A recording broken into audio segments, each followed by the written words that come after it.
You guys have gotten to like 4 a couple times in the fourth quarter. What do you feel like was maybe the problem with not being able to get it over the hump? Just couldn't string together consecutive stops, really. We had a lot of energy going on.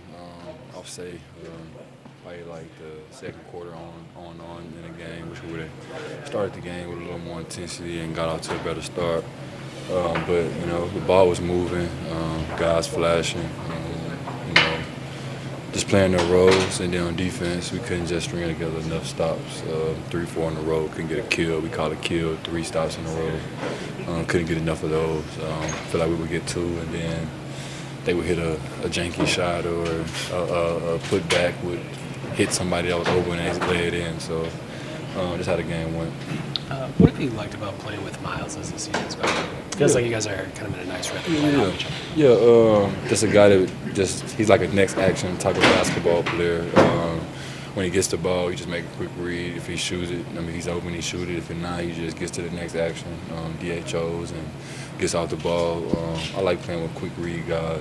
Basketball now is more of a read and react type of thing. It's not how it used to be where guys are getting heavy doses of ISOs and like that. It's more of a 0.5 type of game, guys that can get the ball and go side to side and just create an action, create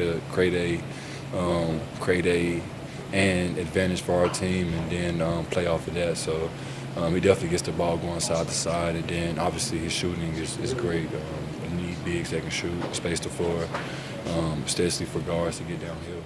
You have 3 more home games in out of your next 14. Just how do you kind of bounce back from this slump while being on the road for most of this next few weeks? The biggest part, man, is just pulling together, right?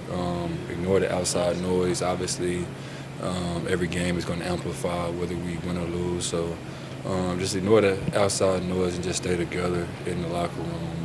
We all we got for real. It's like a cliche saying, but that's what it is, man. You all you got in the locker room. We got to pull together, pull for each other, especially when guys may be down or sometimes maybe up. Just keep an even kill mentality and never get too high, never too low. It's the NBA. Things happen. You're going to win and lose games, but the effort and energy has to be there each and every day. And if we can get that, we can just keep building off that. Don Ryan to a bench role. What's that give those bench units with him? Just a guy that's obviously dynamic scorer, getting downhill to his left hand, and then playmaking as well. So I think he'll be a great get to our unit, especially playing with me, and we can put some points on the board in a hurry for our team, especially if we need it.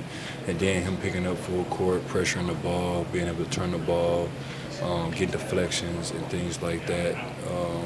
Just a steady guard off the bench that can impact the game in so many different ways.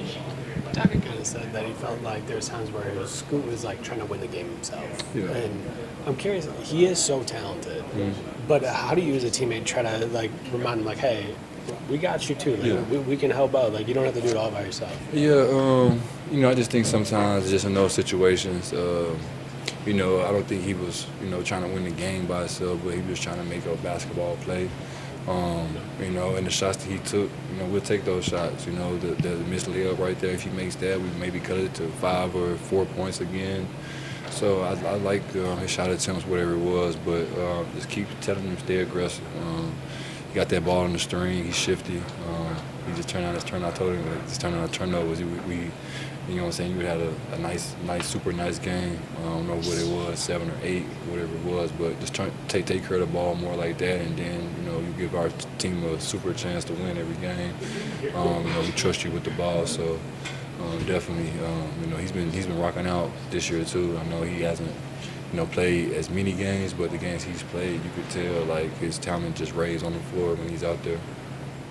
You guys want actual wins. No one really wants a moral win. But what's something you can take from this game, considering how short-handed you guys were?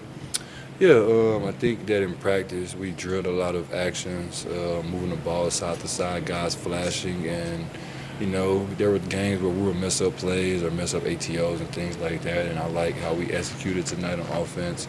Everybody was intuitive about doing their job, and then on defense, everybody gave effort, right? We were flying around, even though they made some shots, we still gave effort. So I'm like you said, you don't want no more victories, but there's always things that you could take from wins and losses that can, help you out, especially with the long season, it being December. So, like I said, man, just energy, effort was there. They made some shots, and they won the game.